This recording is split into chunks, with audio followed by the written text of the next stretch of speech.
Praise lord. ఒక మాట మీరు గమనించండి. వాక్యం గురించి ఒక చిన్న విశ్లేషణ మీకు చేయాలని ఆశిస్తున్నాను. కీర్తనల గ్రంథం 138వ అధ్యాయం 2వ వచనం చూస్తే, నీ నామమంతటి కంటే నీవిచ్చిన వాక్యమును గొప్ప చేసి ఉన్నామని లేఖనం మన స్పష్టంగా తెలియజేస్తుంది. నీ నామమంతటి కంటే, నీ నామ దాదా పరిశుద్ధ గ్రంథంలో 6855 సార్లు ప్రస్తావించబడింది. 1000 నామం కలిగినటువంటి ఈ పరిశుద్ధ గ్రంథంలో దేవుని నామం లిఖితం చేయబడింది. అయితే ఈ నామమంతటి కంటే వాక్యమును గొప్ప చేసి ఉన్నామని ఎందుకు స్పష్టంగా రాయబడి ఉందంటే, ఈ వాక్యం గురించి కొన్ని విశ్లేషణ మనం చూద్దాం రండి.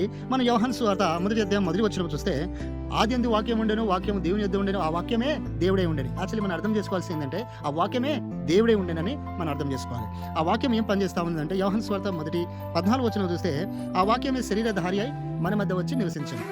ఆ వాక్యమే శరీరధారి అయి మన మధ్య వచ్చి నివసించింది. నివసించడానికి కారణం ఏంటంటే, ఆయన శరీరమును ఆయన రక్తమును మనము త్రాగితేనే, అంటే ఆయన శరీరమును ఆయన రక్తమును సాదృశ్యమైన వాక్యమును, ఆయన మాట మీరకుండా, ఆయన క్రమాన్ని కదా మీరకుండా, అంటే ఆయన మాట తప్పడమే కదా ఉండకుండా మనము జాగ్రత్త పడడం నేర్చుకోవాలి. ఇప్పుడు యోహాను పత్రికలో 4:4 ఏముంది? పాపం చేయ ప్రతి వాడును ఆజ్ఞ అతిక్రమించును. అంటే దేవుని ఆజ్ఞను అతిక్రమించడమే మనం పాపం చేస్తున్నాం. గనుక మనం శరీరము తినడం కాదు, రక్తం త్రాగడం కాదు, సాదృశ్యమై ఉన్న వాక్యమును మన హృదయంలో ఆహ్వానిస్తే అప్పుడు మన నిజమైన ఫలిత జీవితంలోకి మనం వెళ్తాం.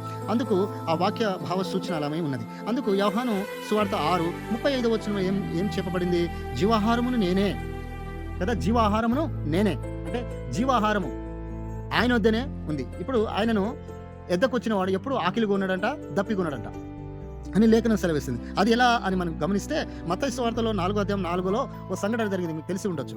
అయితే శోధకుడు దేవుని స్తుతించిన తర్వాత అప్పుడు అంటాడు, అందుకు ఆయన మనుషుడు రొట్టె వలన కాదు, దేవుని నుండి వచ్చి ప్రతి మాట వలన జీవిస్తాడని స్పష్టంగా అక్కడ తెలియజేయబడింది. అదే మాట మనం ద్వితీయోపదేశ కాండము 8వ అధ్యాయం 3వ వచనంలో కూడా చూస్తాం కదా. మనుషుడు కదా ఆహారం వల్లనే కాదు, దేవుని నోట నుండి వచ్చి ప్రతి మాట వల్ల నరులు బ్రతుకుతారని అక్కడ స్పష్టంగా రాబడింది. మీరు చదువుకోండి. అలాగే మీరు చూసినట్లయితే యోహాను సువార్త 6వ అధ్యాయము 54వ వచనంలో కూడా, నా శరీరమును నా రక్తము త్రాగినవాడే నిత్య జీవం గలవాడని వాక్యాలు బాగా మనకు సెలవిస్తా ఉన్నది.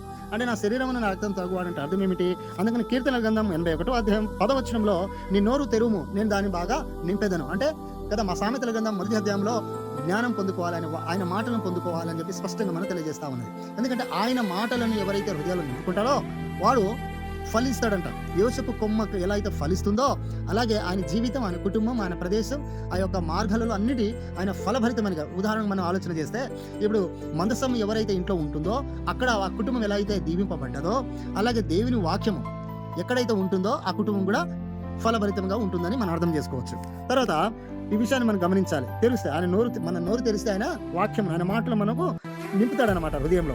అప్పుడు కీర్తనల గ్రంథం 119వ అధ్యాయంలో నింపిన తర్వాత ఏం జరుగుతుందంటే, 105వ వచనంలో, నీ వాక్యము నా పాదములకు దీపమై ఉన్నది, నా త్రోవకు వెలుగై ఉన్నదని స్పష్టంగా లేఖనం మనకు తెలియజేస్తుంది. అదే యోహాను సువార్త 1వ అధ్యాయంలో 9వ వచనంలో ఏముంది? 9వ వచనంలో, నిజమైన వెలుగుండెను, అది లోకంలోనికి వచ్చుచు ప్రతి మనసును వెలిగించుచున్నదని స్పష్టంగా లేఖనం మనకు తెలియజేస్తా ఉన్నది.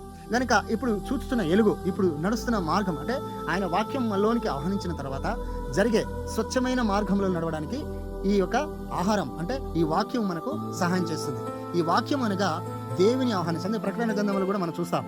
ప్రకటన గ్రంథం 3వ అధ్యాయము 20వ వచనంలో మనం చూసినట్లయితే, ఇదిగో నేను తలుపు యొద్ద నుండి నిలుచుండి తట్టుచున్నాను, ఎవడైనా నా స్వరం విని తలుపు తీసిన ఎడల నేను అతని యొద్దకు వచ్చి అతనితో నేనును నాతో కూడా అతడును భోజనము చేయుదునని స్పష్టంగా లేఖనం మనం సెలవిస్తాము.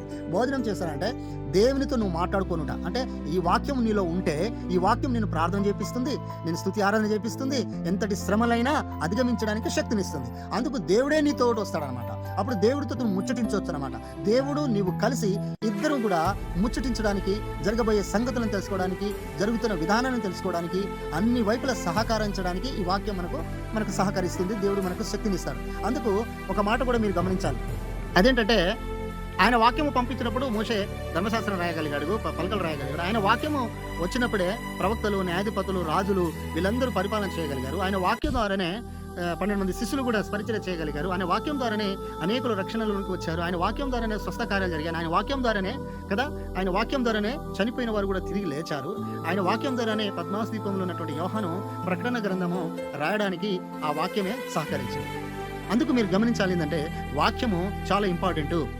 నామం అంతటి కంటే ఆయన వాక్యమును గొప్ప చేసి ఉన్నదంటే ఆ వాక్యం ఎవరిలో అయితే ఉంటుందో, ఎవరి హృదయంలోనైతే ఉంటుందో వారు వర్ధిల్లుతారని లేఖనం మనకు స్పష్టంగా తెలియజేస్తుంది కదండి. మన హృదయంలో ఆయన వాక్యము, ఆయన మాటలు మనం నిల్చున్నట్లయితే నువ్వు దేనికి భయపడవు, ఏ దానికి నువ్వు జడియవు. ఎందుకంటే నీలో వాక్యం ఉంది కనుక నేను స్వతంత్రులుగా నిలబెడుతుంది. అందుకు విజయంలోనికి, విజయ బాటలోనికి నువ్వు నడుస్తావు. కాబట్టి ఆ వాక్యాన్ని అవకాశానికి కదా, ఆ వాక్యం మనలో ఉండడానికి నువ్వు సహకరిస్తే, ఏదో ఈ లోకంలో అన్ని ఏదో లేనిపోని అని పెట్టుకుంటే వాక్యానికి చోటు ఉండదు. కనుక ఆ చోటు దేవునికి ఇచ్చినట్లయితే దేవుడు నీలో నివసిస్తాడు. అందుకనే లోకంలో ఉన్నవానికంటే నీలో ఉన్నాడు గొప్పవాడని యోహాను పత్రికలో మన 4వ అధ్యాయంలో చూస్తాం కదా. అందుకనే నీలో ఉన్నవాడు, ఆ వాక్యము నీలో ఉండినట్లయితే నువ్వు అన్ని విషయాల్లో కూడా విజయవంతులుగా ముందుకెళ్తావు. అందుకే ఈ వాక్యము కొన్ని భాగాలుగా, కొన్ని చిన్న ఒక లాజిక్ నేను చెప్పగలిగాను. ఇంకా చాలా ఉంది కనుక మీరు గమనించాలి. చాలా జాగ్రత్తగా ప్రభుని మహిమపరచండి. Praise the lord.